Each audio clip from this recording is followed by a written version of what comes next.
ছিনতাইবাজদের কবলে ব্যবসায়ী, ঘটনায় চাঞ্চল্য উত্তর দিনাজপুর জেলার ইসলামপুরে।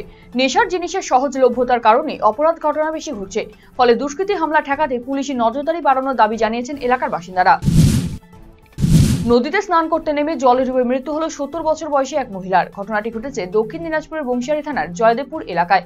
পুলিশ জানিয়েছে মৃত ওই মহিলার নাম যমুনা রায়। বহু খোঁজাখুঁজির পরেও খোঁজ মেলেনি মহিলার। বৃহস্পতিবার জয়দেবপুর এলাকায় মহিলার দেহ নদীতে ভাসতে দেখেন স্থানীয়রা। পুলিশ মহিলার দেহ উদ্ধার করে রশিদপুর গ্রামীণ হাসপাতালে নিয়ে গেলে কর্তব্যরত চিকিৎসক তাকে মৃত বলে জানায়। Association of health service doctors West Bengal Raiganj ইউনিটের উদ্যোগে প্রতিষ্ঠা দিবস পালিত হলো রায়গঞ্জে। এদিন সংগঠনের সমস্ত সদস্যরা এই কর্মসূচিতে অংশগ্রহণ করে। প্রতিষ্ঠা দিবস উপলক্ষে স্বেচ্ছায় রক্তদান শিবিরের আয়োজন করা হয়। সংগঠনের রায়গঞ্জ শাখার সম্পাদক ডক্টর দেবব্রত রায় জানিয়েছেন, জেলার রক্ত সংকট মেটাতে এই উদ্যোগ নেওয়া হয়েছে। 30 ইউনিট রক্ত সংগ্রহ করা হবে। আগামী 10 জুলাই রায়গঞ্জ বিধানসভার উপনির্বাচন, যাকে ঘিরে প্রস্তুতি তুঙ্গে। একদিকে যেমন রাজনৈতিক দলের প্রার্থীরা দিনরাত এক করে প্রচার করছেন, তেমনি নির্বাচন কমিশনও তৎপর। নির্বাচন অবাধ এবং শান্তিপূর্ণ করতে বৃহস্পতিবার রায়গঞ্জ শহরে রুটমার্চ করল কেন্দ্রীয় বাহিনী। গলির রাস্তা তো বটেই, শহরের রাস্তাতে ব্যস্ত সময়ে পথ দখল করে থাকে গরু এবং ষাঁড়, ফলে রাস্তায় চলতে গিয়ে সমস্যায় পড়তে হয় পথচারীদের। মালদা শহরের বিভিন্ন রাস্তাতে গরু ষাঁড়ের অবাধ বিচরণের ছবি দেখা যাচ্ছে। রাস্তা তো বটেই, এমনকি উড়ালপুলে উঠে পড়ছে গরু মোষ। পুরাতন মালদার শাহপুর সেতু মোড়ে হামেশাই ঘুরে বেড়াতে দেখা যায় গবাদি পশুদের। ফোয়ারা মোড়, রথবাড়ি মোড়, রবীন্দ্র অ্যাভিনিউ সহ শহরের একাধিক গুরুত্বপূর্ণ মোড় এবং রাস্তায় বেওয়ারিশ গরু দাপটে অসুবিধায় পড়ছেন বাসিন্দারা। রাস্তা থেকে এই গরু ষাঁড় হটাতে মহকুমা প্রশাসনকে সাথে নিয়ে অভিযানে নেমেছে ইংরেজবাজার পুরসভা। বিজেপি করার অপরাধে প্রায় 1 কিলোমিটার রাস্তা চুলের মুঠি ধরে টেনে নিয়ে এসে এক মহিলাকে বিবস্ত্র করে মারধর করার অভিযোগ উঠল তৃণমূলের বিরুদ্ধে। ঘটনাটি ঘটেছে কোচবিহার জেলার মাথাভাঙ্গা 2 নম্বর ব্লকের রুইডাঙ্গা অঞ্চলের রামঠেঙ্গা বাজার সংলগ্ন এলাকায়। আর এই ঘটনার জেরে চরম অস্বস্তিকর পরিবেশ সৃষ্টি হয়েছে জেলা জুড়ে। প্রায় 1 ঘন্টা অজ্ঞান থাকার পরে ওই মহিলাকে প্রথমে ঘোকসাডাঙ্গা প্রাথমিক স্বাস্থ্য কেন্দ্র এবং পরবর্তীতে কোচবিহার মহারাজা জিতেন্দ্র নারায়ণ মেডিকেল কলেজে স্থানান্তরিত করা হয়েছে। মুখ্যমন্ত্রীর নির্দেশ পাওয়ার পর জলাশয় ভরাট বন্ধে নড়চড়ে বসল পুরাতন মালদা পৌরসভা কর্তৃপক্ষ। বৃহস্পতিবার পুরাতন মালদা পৌরসভার 12 নম্বর ওয়ার্ডের খয়রাতিপাড়া এলাকায় জলাশয় ভরাট রুখিয়ে দেওয়া হয়। পুরাতন মালদা পৌরসভার চেয়ারম্যান কার্তিক ঘোষের নেতৃত্বে চলে এই অভিযান। উপস্থিত ছিলেন পুরাতন মালদা থানার পুলিশও। এদিন পুরসভার তরফে জলাশয় ভরাটের কাজ আটকে দেওয়া হলেও এই ঘটনায় কাউকে আটক করা হয়নি। লোকসভার পরাজয় ভুলে বিধানসভা উপনির্বাচনে জোরদার প্রচারে সামিল হয়েছেন কৃষ্ণ কল্যাণী। বৃহস্পতিবার তিনি রায়গঞ্জ জেলা আদালতে বার অ্যাসোসিয়েশনে উপস্থিত হন। কথা বলেন বারের সমস্ত পদাধিকারী এবং সদস্যদের সাথে। ভোটের আবেদন জানান তিনি। বলেন, গত 3 বছরে 70% কাজ করেছেন রায়গঞ্জে, আগামীতে বকেয়া কাজ সম্পন্ন করবেন তিনি। পাচারের আগে 30 কেজি গাঁজা সহ 3 যুবককে গ্রেফতার করল ফাঁসি দেওয়ার বিধাননগর থানার পুলিশ। গোপন সূত্রে খবরের ভিত্তিতে ফাঁসি দেওয়া ব্লকের মাতাতি টোল প্লাজার সামনে একটি 4 চাকার গাড়ি আটক করে বিধাননগর এবং ঘোষপুকুর ফাঁড়ির পুলিশ। গাড়ির ভেতরে তল্লাশি করার পর গাড়ির ভেতর থেকে 30টি কালো প্লাস্টিক বন্দি প্যাকেট উদ্ধার হয়। সেগুলির ভেতরেই গাঁজা পাচার করা হচ্ছিল বলে জানা যায়। জলের পাইপলাইন ফেটে বিপত্তি দমদম পার্ক এলাকায় যশোর রোডের ঘটনা। এটি দমদম পার্ক যশোর রোড কানেক্টরে পানীয় জলের পাইপলাইন ফেটে যায়। সেখান থেকে দুতলা বাড়ির সমান জল উঁচুতে উঠতে শুরু করে। সেই জল বেরিয়ে যাওয়ার কারণে দক্ষিণ দমদম পৌরসভার বিস্তীর্ণ এলাকার মানুষ জল পাবেন কিনা এই আশঙ্কা দেখা দিয়েছে। অবিলম্বে এই পাইপলাইন সারাই করার দাবি তুলেছেন সাধারণ মানুষ। জানানো হয়েছে দক্ষিণ দমদম পৌরসভাকেও। বৃহস্পতিবার কলকাতার বিভিন্ন এলাকায় বেআইনি দখলদার সরাতে অভিযানের নামে প্রশাসন। বৃহস্পতিবার ভবানীপুর যদুবাবুর বাজারে অভিযান চালায় ভবানীপুর থানার পুলিশ এবং স্থানীয় কাউন্সিলর অসীম কুমার বোস। বুধবার অভিযান চালানোর পর কিছুটা পরিবর্তন হলেও এখনো বেশ কিছু হকার সরকারি নির্দেশ অমান্য করে ফুটপাত দখল করে ব্যবসা চালাচ্ছেন।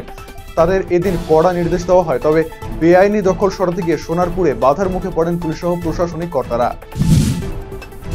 উত্তর দিনাজপুর জেলায় আলু সহ অন্যান্য সবজির মূল্য নিয়ন্ত্রণে রাখতে জেলা প্রশাসনের সাথে বৈঠক করা হলো বৃহস্পতিবার।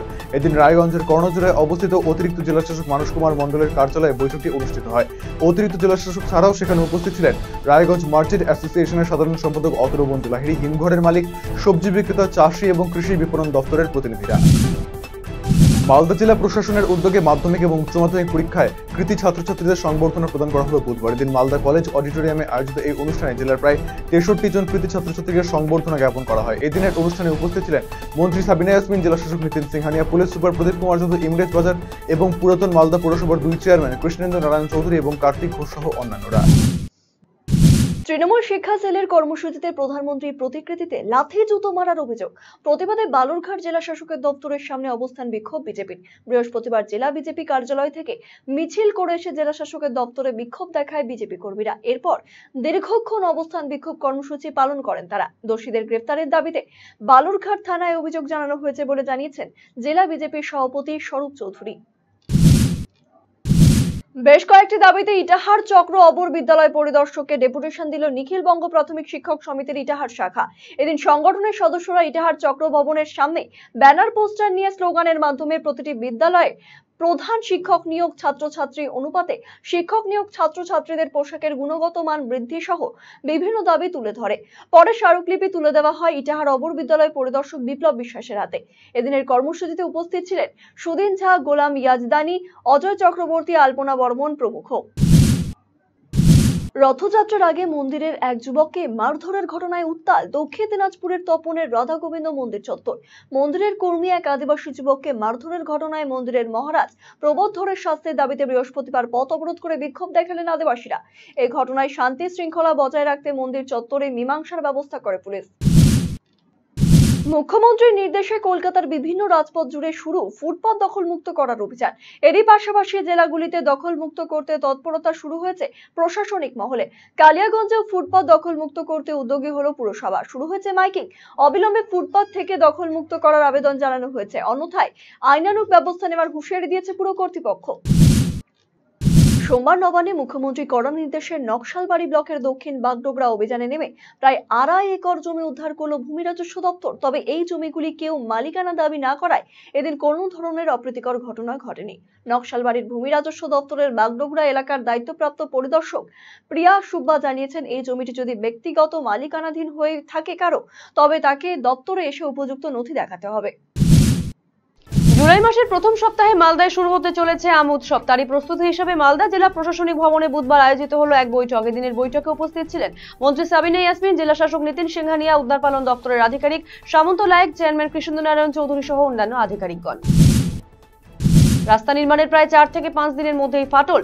রাস্তা নির্মাণে নিম্নমানের সামগ্রী ব্যবহার করার অভিযোগ উঠেছে গাজলের সৈয়দপুর সংলগ্ন খর্দহিল এলাকায়। কয়েকদিন আগে রাস্তা নির্মাণ করা হয় ওই এলাকায়। অভিযোগ, এই রাস্তা নির্মাণে অতি নিম্নমানের নির্মাণীয় সামগ্রী ব্যবহার করা হয়েছে। ফলে প্রায় 4 দিনের মাথায় রাস্তার মাঝে দেখা দিয়েছে ফাটল, আর এতে ক্ষিপ্ত হয়ে ওঠেন সাধারণ মানুষ। নিট ও নেট পরীক্ষায় দুর্নীতির প্রতিবাদে কেন্দ্রীয় শিক্ষামন্ত্রীর পদত্যাগের দাবিতে ধিক্কার মিছিল ও পথসভা করা হলো জাতীয় কংগ্রেসের পক্ষ থেকে। বৃহস্পতিবার বিকেলে ইটাহার ব্লক যুব কংগ্রেসের পক্ষ থেকে কর্মী সমর্থকদের নিয়ে ইটাহার শহরের রাস্তায় মিছিল বের করে চৌরাস্তা মোড় এলাকায় বিক্ষোভ সমাবেশ করেন সংগঠনের নেতা কর্মীরা। বিহার রাস্তাঘাট নিকাশি জেলার সাফাই করা হয় না, এমনকি পানীয় জল পরিষেবা নিয়েও বিস্তর অভিযোগ খোদ শাসক দলের ওয়ার্ডে। তাই পরিষেবা স্বাভাবিক করার দাবিতে বৃহস্পতিবার স্মারকলিপি দিল জলপাইগুড়ি পুরসভার 22 নম্বর ওয়ার্ড কংগ্রেস কমিটি। একাধিক দাবিতে জলপাইগুড়িতে জেলা শাসকের দপ্তরে পরিবেশ প্রেমীরা ডেপুটেশন দিল বৃহস্পতিবার। কিছুদিন আগে ডাম্পারের ধাক্কায় অস্থি শাবকের মৃত্যুর ঘটনা ঘটেছে। জঙ্গল সংলগ্ন সড়কে গাড়ির গতি নিয়ন্ত্রণে আনতে পদক্ষেপের আবেদন নিয়ে জলপাইগুড়ি জেলা শাসকের দ্বারস্থ হলেন পরিবেশ কর্মীরা। এদিন জঙ্গল সংলগ্ন রাস্তায় প্রাণীদের নিরাপত্তায় নজরদারি বাড়ানো, গাড়ির গতি নিয়ন্ত্রণে পদক্ষেপের পাশাপাশি তিস্তার চরে অবৈধ চাষাবাদ বন্ধ করার জন্য পদক্ষেপের দাবি জানান পরিবেশ কর্মীরা।